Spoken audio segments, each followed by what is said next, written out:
Hey soldier, let's get right tonight. Scream my lungs out and try to get to you. You are my only one. I let go, but there's just no one that gets me like you do. You are my only one. Welcome to the Solgr-Only show. I am SolgrOnly. And I be Fuchsia Only. Sorry for the rapper crinkles. I didn't get any kind of warning, and I like Laffy Taffies. How y'all doing? Yeah. This week on. Yeah. I don't know if they would have actually been able to hear that or not because the music playing, but The look on your face was priceless, though, because last time you're like, and just, I love you so much. yeah. So nothing's changed here. All right. Yeah. So we'll get into it this week. I can't remember what number this episode is. I think we're around 13 or something like that. 11, 12, yeah, about 12 or 13. I think it's like 13. I don't know. We'll see. The numbers. Yeah. But yeah, we're right in the middle of that time of year that I've been talking a lot about since we started this podcast, and that is that busy time of year of the video games, that big video game rush. We've had a lot of great games, a lot of good shooters mainly, dropping lately. We had well, Gears of War 4 is what kicked it off, the beginning of last October. Even though I haven't got that yet, I haven't played it yet. I've kind of been slacking as far as that game's concerned. I don't really know why, because I am a huge Gears fan. I just haven't gotten it yet. But yeah, then we had Titanfall 2. Well, there's Battlefield 1. I didn't get Battlefield 1 either. I am going to probably get that game eventually, but I don't know. I've heard good things about it, and I heard that it is really good. So, and then a week after that, there was Titanfall 2. Then a week after that, there was Call of Duty Infinite Warfare. Mm-hmm. And then a week after that, just this last Friday, was Dishonored 2, which I haven't gotten that one yet because I haven't beat the first one yet. So this weekend, I actually played quite a bit of Dishonored 1 last night, and it's really good. And I've heard a lot of good things about the second one so far as well. So yeah, it's a really good time of year, and it's not really going to slow down either because we also have a good amount of really good games at the beginning of next year. Mm-hmm. So I've talked about them before. So far, some of the ones we know about. I know Last Guardian is going to be coming out soon. Well, and there's also the new PS Pro. Yeah, we'll get into that. The PS4 Pro just came out a couple days ago as well. Which we will soon get, and then the PS4 will be mine. Actually, exactly. It will be, yeah. I can't wait. Exactly. I'll finally get the time to play my games while you're playing your games.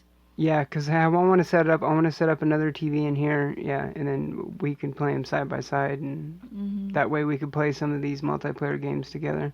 In due time. Yeah, for sure, yeah. It'll be awesome once we get all that set up.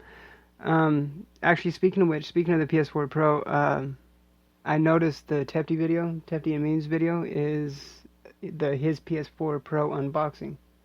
Ooh. From when he got it, because Tefty actually got it the other day and he's been playing it. He actually did play a couple of the games that have been optimized for PS4 Pro, and he says they are gorgeous looking. And I've been playing them on Xbox One. Games such as like Call of Duty Infinite Warfare was one of them, and the Call of Duty Remastered that came with it. But I've been playing it on just Xbox One, and those are good looking games on that as well. I mean, they're really good looking games, period. Yes, they are. I enjoy them, and it's good to watch you play them too. Yeah, Call of Duty Infinite Warfare, I was actually just playing it just right now before we recorded this. And after we record it, I'm going to play it some more. And I may work on my puzzle. Yeah, you've been doing that a lot lately. I actually streamed... Me a Fallout puzzle, so I need to get to that. Yeah, that Fallout puzzle is going to be dope. That's my real determination. Yeah. The motivation. Yeah, because I actually streamed my first day of playthrough of Infinite Warfare, and it's really good. I don't know what a lot of the Call of Duty fans' issues are with it. From what I've heard, a lot of them, it was strange. Okay, I've talked a little bit before about how the E3 reaction to the Call of Duty announcement trailer that was revealed back in June, how it was like one of the most disliked videos in YouTube history. What I heard from some of the people that were there, I guess when the trailer started and when the trailer was going on, everybody was like in awe, like, oh, what is this? Oh, this looks so good. Oh my God, freaking out. But then at the end of the trailer, when the Call of Duty logo came across, everyone was like, oh, nah, fuck that. You cannot judge a book by its cover, people. Yeah, it's just the fact that it's a Call of Duty. It's just because it comes out every year, and even Call of Duty fans are sick of Call of Duty. Like, it's a strange franchise. And someone like me, maybe I like it more than the diehard Call of Duty fans because, as I said before, I'm not one of those big Call of Duty fans. I don't buy every single one every single year. I normally go a few iterations in between. I think one of the last ones I bought was Ghosts. Yeah, because we did have that. We had Ghosts on PS3, and that was awful. That Call of Duty was just terrible. So I barely even played it. I don't think I probably played an hour, maybe 2 hours tops of that game. That one was awful. Yeah, I just. And then I didn't even buy Black Ops 3 until after it had been out for like 7-8 months. So like. Well, it's like the one thing I noticed of Call of Duty is it has a lot of similarities to Titanfall. Well, see, the thing is, the developers of Titanfall 1 and 2, Respawn Entertainment, they're actually made up of Infinity Ward founders, the studio that still makes Call of Duty. Yeah, that's the studio, in layman's terms, the studio that makes Titanfall are former people that made some of the older Call of Duties. Makes sense. Makes sense, because it's also kind of like how there was Halo, and now there's Destiny. Exactly, yeah. Bungie, who makes Destiny, made the first 3 Halos. Exactly. Speaking of which, I still need to get Halo 5. I still need to try that one out. I've heard they're good. Do also need to get Skyrim. Yeah. That one we're slacking on. Yeah, and because I never played it originally, and I actually did play 4 Oblivion, Skyrim, or Elder Scrolls Oblivion. That one was great. I had that one on 360. I think I would enjoy Skyrim a lot compared to the similarities of Fallout. Well, yeah, it's made by the same people, and it's pretty much Fallout, like a big open world like that could just suck up thousands of hours of your life just and realize you haven't done anything. War, it's dragons and more fantasy, yeah, isn't it? Yeah, it's more fantasy. Yeah, it's Fallout meets Game of Thrones or something. Kind of is kind of a way you can describe it. Yeah, we definitely need to get that, play that. Yeah, that actually came out the same day as Titanfall. I think it was when we were getting Titanfall. Remember, people were there getting Skyrim too. I think. Yeah, that's right. I think so. And from what I've heard, that game looks phenomenal too. Because that's actually a remastered. Because Skyrim came out. It's probably been a couple years, but they remastered it for PS4 and Xbox One and like current consoles. But yeah, I just don't get like all the hate with Call of Duty Infinite Warfare because it's really good so far. Granted, I haven't played any of the multiplayer. From what I've heard, the multiplayer is pretty much just as Black Ops 3's multiplayer was, which is fine with me. I loved Black Ops 3's multiplayer. I played a lot of that. I was actually streaming quite a bit of it a while ago. But so far, I'm not really sure how far through the campaign I am right now. I am pretty far into it though, and it's really good. Like I think it's one of the best Call of Duty campaigns I've played in a long time. I would almost go as far as saying that it probably is the best Call of Duty campaign, at least for me. It still has like the zombies. They have the zombies mode, which we haven't gotten into yet. Me and you did stream a little bit of the Black Ops 3 zombies, so we are going to start streaming, start doing some Let's Play episodes of me and you playing zombies. Yes, that's what I'm looking forward to, because I think it'll be really good. Yeah, and what I've heard from the zombies this time around is that it's not quite as hardcore as the zombies was in Black Ops 3, that it's a little more lenient and not quite as hard. And I heard that it's just kind of constructed a little better. And I heard it's like 80s space fun park themed. Sounds kind of cool. That could be very interesting. I like that because I actually liked the other one that we were playing. How it had like the That one was kind of like 40s themed, 40s, like yeah. old themed. Yeah, that one had a cool theme to it too. Like that one. I loved when you were the girl. I was like, "Ha, you're the girl." I know, and especially because she's like a burlesque dancer running around like in a skimpy dress, and I'm just like... I wonder if it'll have... I bet it will. It probably will have the similar things like becoming the beast and... I'm sure it has mechanics like that. Maybe it's not becoming the beast, but it's... I'm sure there's going to be mechanics like that.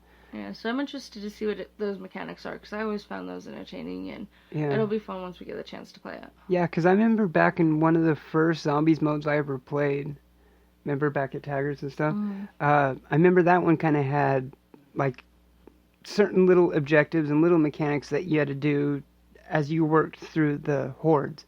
Because I remember, excuse me, because just like in the Black Ops 3 one, every time there was a new wave coming, remember, it would get progressively harder. Yeah. And I remember that Zombies was a lot easier. I remember we would get up to like round, I want to say like 12, 13, or 14, somewhere up in there. And I remember when me and you was playing Black Ops, we couldn't get past like, what was the highest we hit? Like 5? It was 5. Like or maybe 5 or 6. Like, 6. I think it was 6. Yeah, I mean, it was pretty brutal. Yeah. It was a lot harder. But fun. It wasn't too hard. Fun. Yeah, it wasn't like too hard to where you're like, I don't even want to play this shit. It was just the right amount of challenge that it needed to be to keep you, I can do this. Let's play another one. Yeah.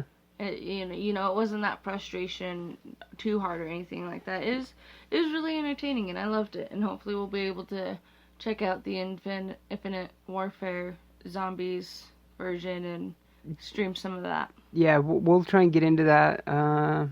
We'll try and get into it during the week, but we have so much going on throughout the week. Yeah. We might not get into it until the weekend. Yeah, we work a lot. Yeah, our week is, busy because of work. Yeah, we work a lot, and then, Tuesdays is, Sports Nerd Web Weekly, and then we have stuff going throughout the... and Mondays, Monday, yeah, I was just about to say Monday, we have our Talking Decay. If you are a Walking Dead fan, you should definitely check it out. Give us some opinions and let us know, because I am super excited for Walking Dead tonight. Yeah. The only thing I say this every Monday I go to work to my colleagues is I'm going to hate Mondays during the whole season of The Walking Dead because the network we're on, we don't get to watch it till 10.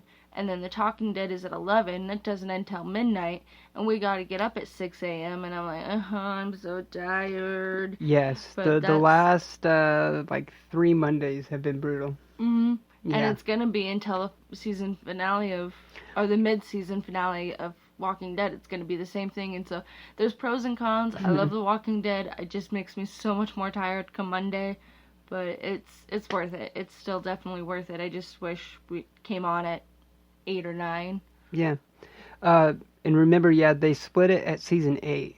Mm-hmm. So we have roughly about 5 episodes left. And then they'll have the mid-season. Yeah.